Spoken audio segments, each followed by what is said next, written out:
3.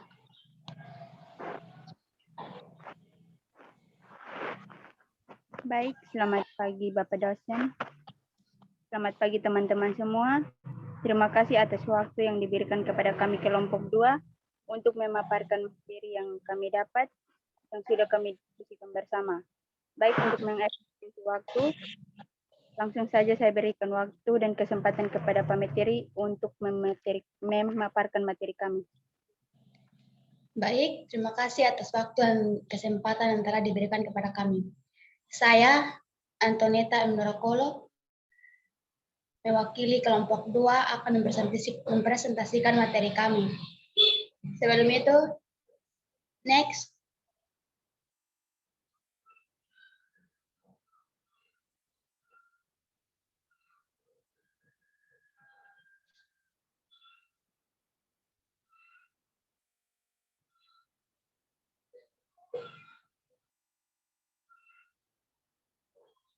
Materi kami yang berjudul Teori Behavioristik.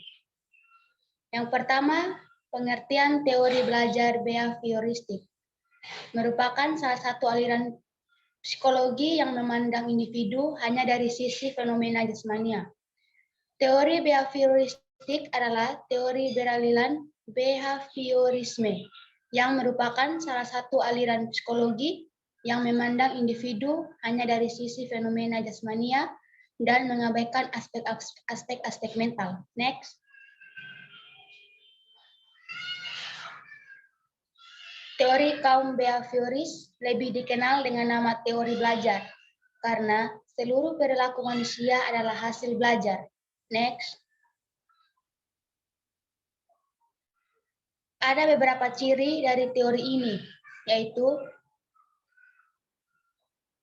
yang pertama, mementingkan faktor lingkungan, menekankan pada tingkah laku yang nampak dengan mempergunakan metode objektif, bersifat mekanis, mengutamakan unsur-unsur dan bagian kecil, mementingkan pembentuk reaksi atau respon, menekankan pentingnya latihan, mementingkan mekanisme hasil belajar, mementingkan peranan, kemampuan, dan hasil belajar yang diperoleh adalah muncul perilaku yang diinginkan. Next.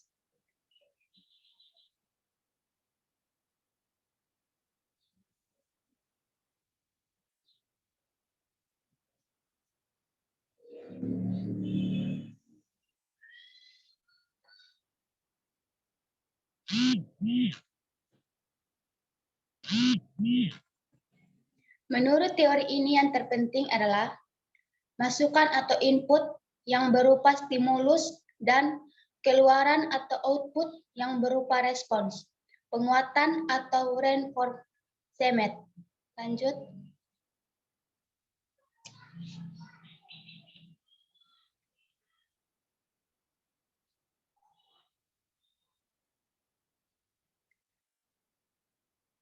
B. Tokoh-tokoh dan pemikiran terhadap teori belajar behavioristik. Yang pertama, Edward Lee Thorndike.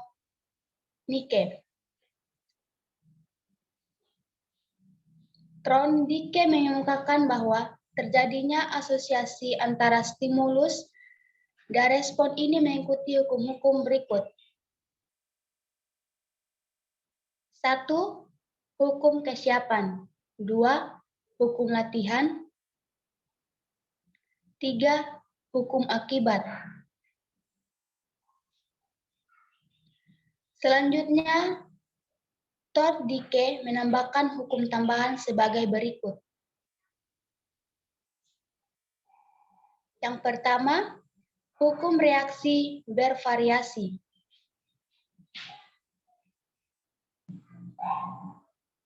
Yang kedua, hukum sikap. Yang ketiga, hukum aktivitas berat sebelah. Yang keempat, hukum respon by analogi.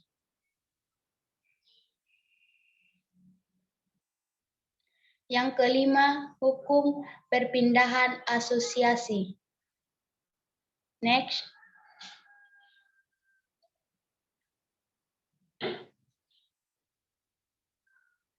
Ilmuwan yang kedua, John B. Waston. Yang ketiga, Rakul. Yang keempat, Edwin Guthrie. Next, yang kelima, Skinner. Seperti Pavlov dan Waston, Skinner juga memikirkan tingkah laku sebagai hubungan antara perangsang dan respons. Perbedaannya, Skinner membuat perincian lebih jauh yang membedakan menjadi dua macam respons, yaitu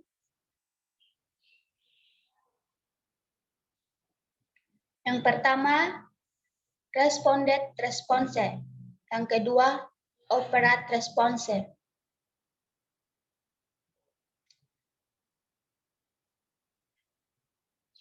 Ilmuwan yang berikut, Ivan Petrovich Pavlov, Albert Bandura. Teori Bandura menjelaskan perilaku manusia dalam konteks interaksi timbal balik yang berkesinambungan antara kognitif, perilaku, dan pengaruh lingkungan. Next. Faktor-faktor yang berproses dalam belajar observasi adalah yang pertama, perhatian atau atensi.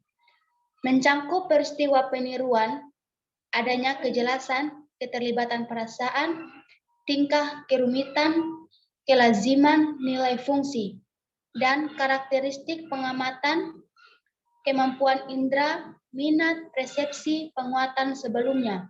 Next.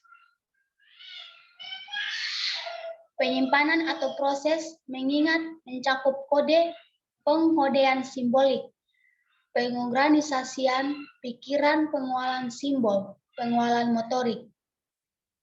Next. Reproduksi motor mencangkup kemampuan fisik, kemampuan meniru, keakurat, umpan balik. Next. Motivasi mencangkup dorongan dari luar dan penghargaan terhadap diri sendiri. Next. C. Aplikasi teori behavioristik terhadap pembelajaran siswa.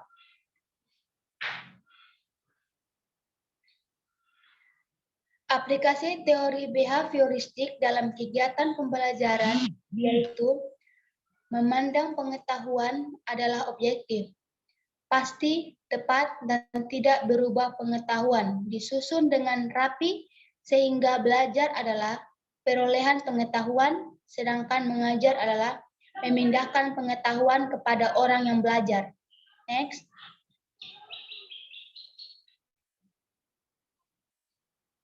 Ciri-ciri kuat yang mendasari penerapan teori behavioristik. Next. Yang pertama, mementingkan pengaruh lingkungan. Yang kedua, mementingkan bagian-bagian atau elementalistik. Yang ketiga, mementingkan peran reaksi. Yang keempat, mementingkan peranan kemampuan yang sudah terbentuk sebelumnya. Next. Mementingkan pembentukan kebiasaan melalui latihan dan pengulangan. Mengutamakan mekanisme terbentuknya hasil belajar melalui prosedur stimulus respon.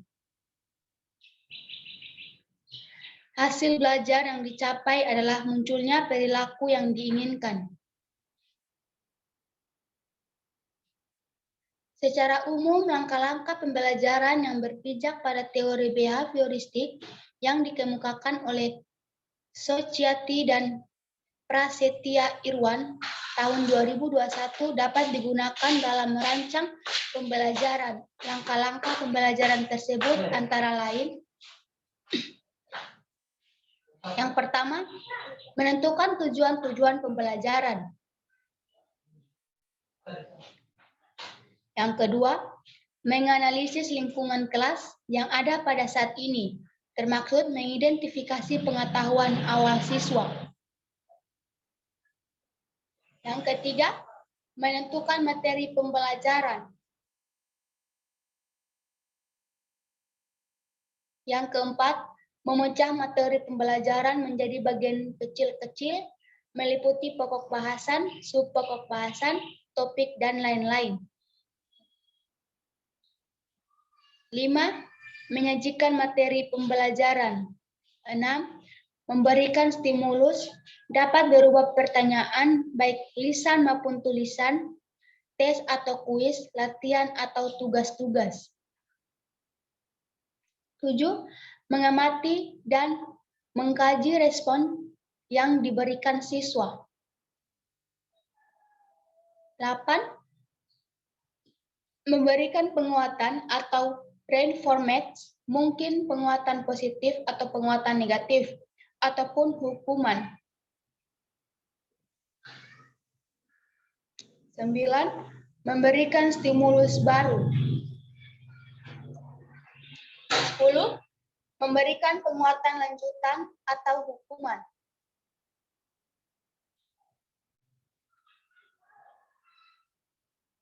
A. Kelebihan. Membiasakan guru untuk bersikap jeli dan peka pada situasi dan kondisi belajar. 2. Metode behavioristik ini sangat cocok untuk memperoleh kemampuan yang membutuhkan praktek dan pembiasan yang mengandung unsur-unsur seperti kecepatan, spontanitas, kelenturan, refleksi, daya tahan, dan sebagainya.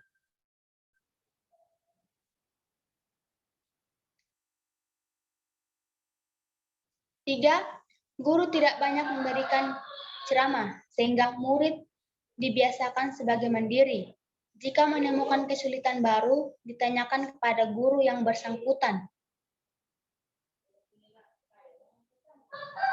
4. Teori ini cocok diterapkan untuk melatih anak-anak yang masih membutuhkan dominasi peran orang tua dewasa, suka mengulangi dan harus dibiasakan, suka meniru dan senang dengan bentuk-bentuk penghargaan langsung diberi permen atau pujian. Kekurangan. 1. Memandang belajar merupakan asosiasi belaka antara stimulus dan respons. 2. Mengabaikan pengertian belajar sebagai unsur pokok. 3. Proses belajar berlangsung secara teori.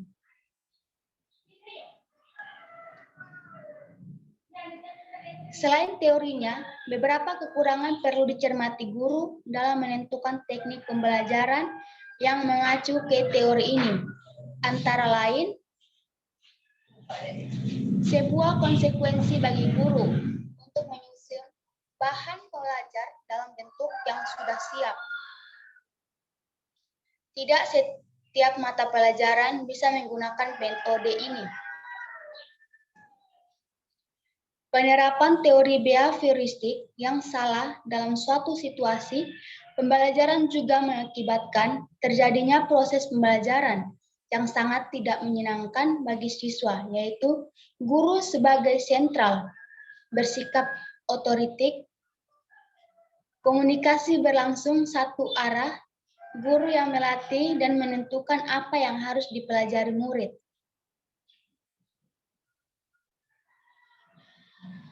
Murid berperan sebagai mendengar dalam proses pembelajaran dan menghafalkan apa yang didengar dan dipandang sebagai cara belajar yang efektif. Penggunaan hukuman yang sangat dihindari oleh para tokoh behavioristik justru dianggap metode yang paling efektif untuk menerbitkan siswa.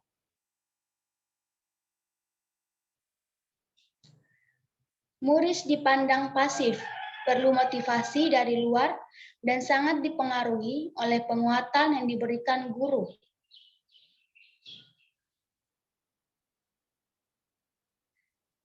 Tujuan pembelajaran behavioristik.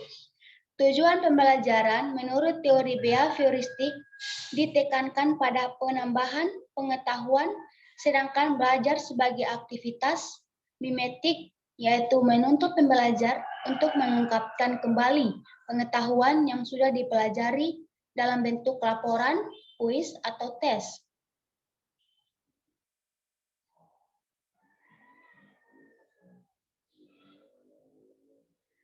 Penyajian ini atau materi pembelajaran menekankan pada keterampilan yang terisolasi atau akumulasi fakta, mengikuti urutan dari bagian keseluruhan.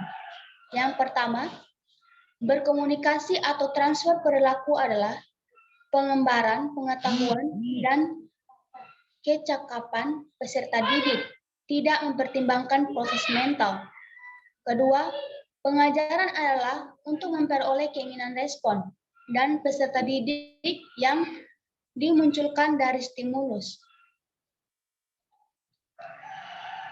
Yang ketiga, peserta didik harus mengenali bagaimana mendapatkan respon sebaik mungkin pada kondisi respon diciptakan.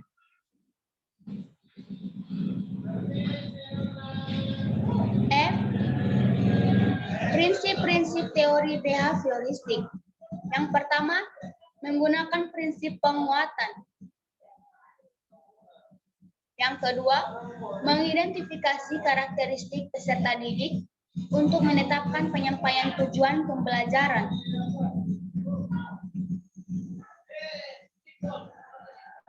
Yang ketiga, lebih menekankan pada hasil belajar daripada proses pembelajaran. Gunakan prinsip penguatan.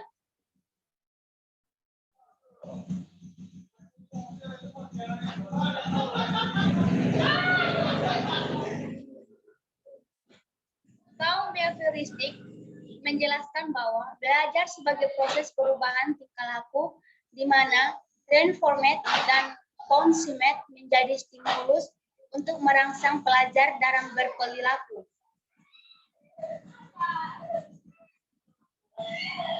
Teori behavioristik banyak dikritik karena seringkali tidak mampu menjelaskan situasi belajar yang kompleks. Sebab banyak variabel atau hal-hal yang berkaitan dengan pendidikan dan atau belajar yang dapat diubah menjadi sekedar hubungan, stimulus, dan respons.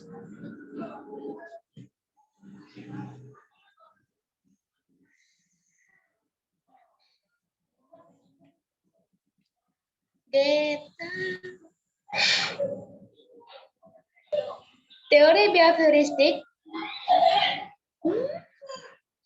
juga cenderung mengarahkan pelajar untuk berpikir linear, konvergen, tidak kreatif, dan tidak produktif.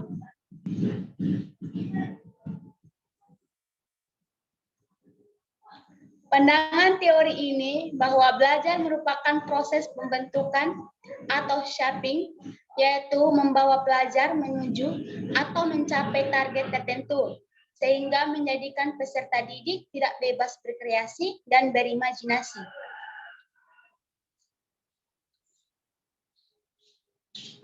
Terima kasih.